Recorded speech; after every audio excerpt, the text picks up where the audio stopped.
This is Curative Design, and I'm Ruin Matthews. I'd like to start this episode with an image. Just look at it. Before I tell you what this is or anything else, I just want you to take this image in. The use of distinct color, the clear, concise typography, the way it's framed, and its stunning hand-drawn composition, the thoughtful use of white space, and the dotted line tying the two data elements together. It draws the eye in and begs further analysis. In my 15 years of working with data and visualizations, with all of the tools that I have at my disposal, I can tell you that I've never created something so compelling, so effective. Perhaps even more incredible is the fact that this image was created over 160 years ago by a young woman just returned from the battle lines of the Crimean War. Working with a collaborator, she sought to demonstrate a terrible truth that had unfolded about how soldiers were dying there. That woman's name was Florence Nightingale. In the first chapter of this three-part essay dedicated to Nightingale's life and work, we looked at her life and contributions to healthcare in general, drawing parallels with two characters from the television series Downton Abbey. In this episode, I'd like to explore the story of this particular data visualization, the results that came of it, and how it shaped my interpretation of this concept called intellectual humility. Let's look a little closer. The title states plainly that it is a diagram of the causes of mortality in the Army of the East. The text within the key below helps orient the reader.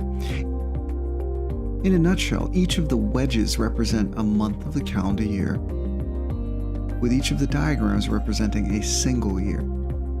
The data is meant to be read in a clockwise direction, and the causes of mortality are divided into three kinds.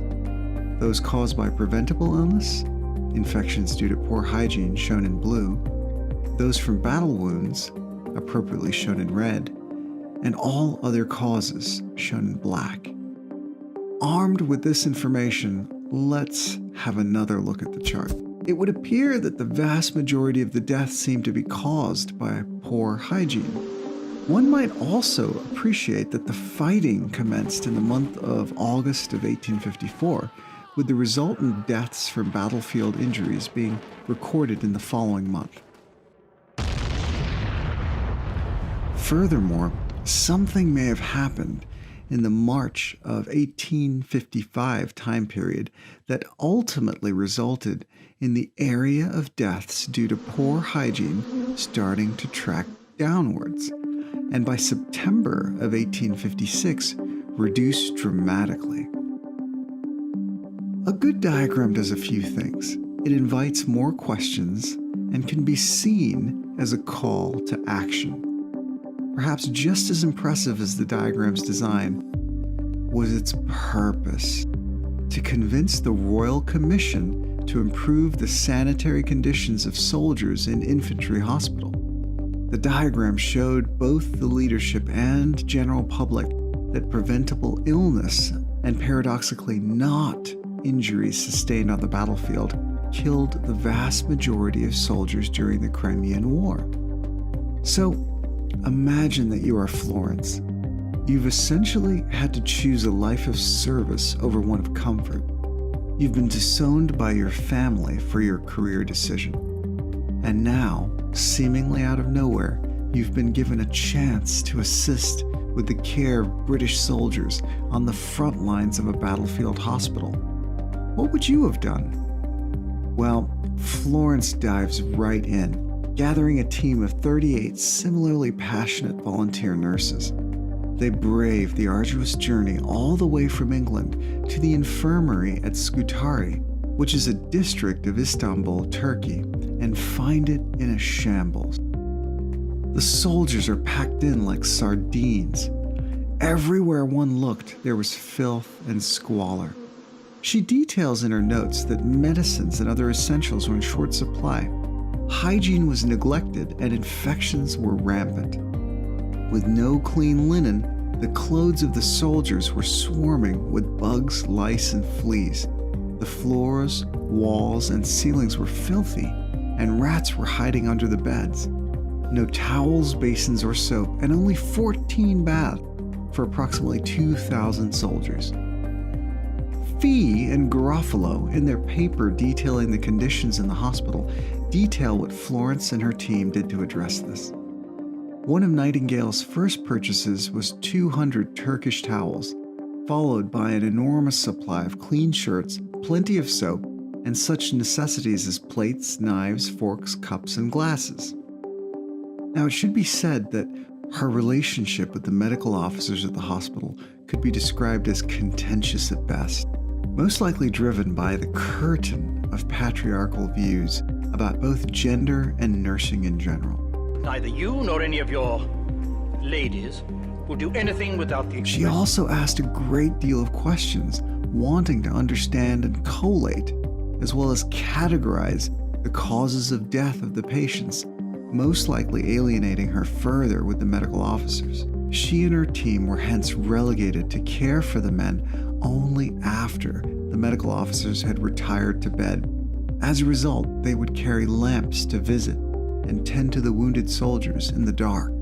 Soldiers writing home spoke of an angelic lady with the lamp that would come and tend to them late into the night.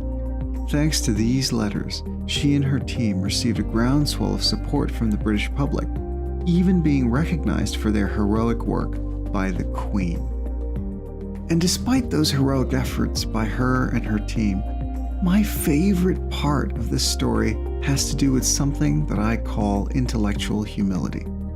In other words, following the evidence to support or negate one's assertions, and more importantly, being comfortable with the idea that the data might point in new directions different from one's initial ideas.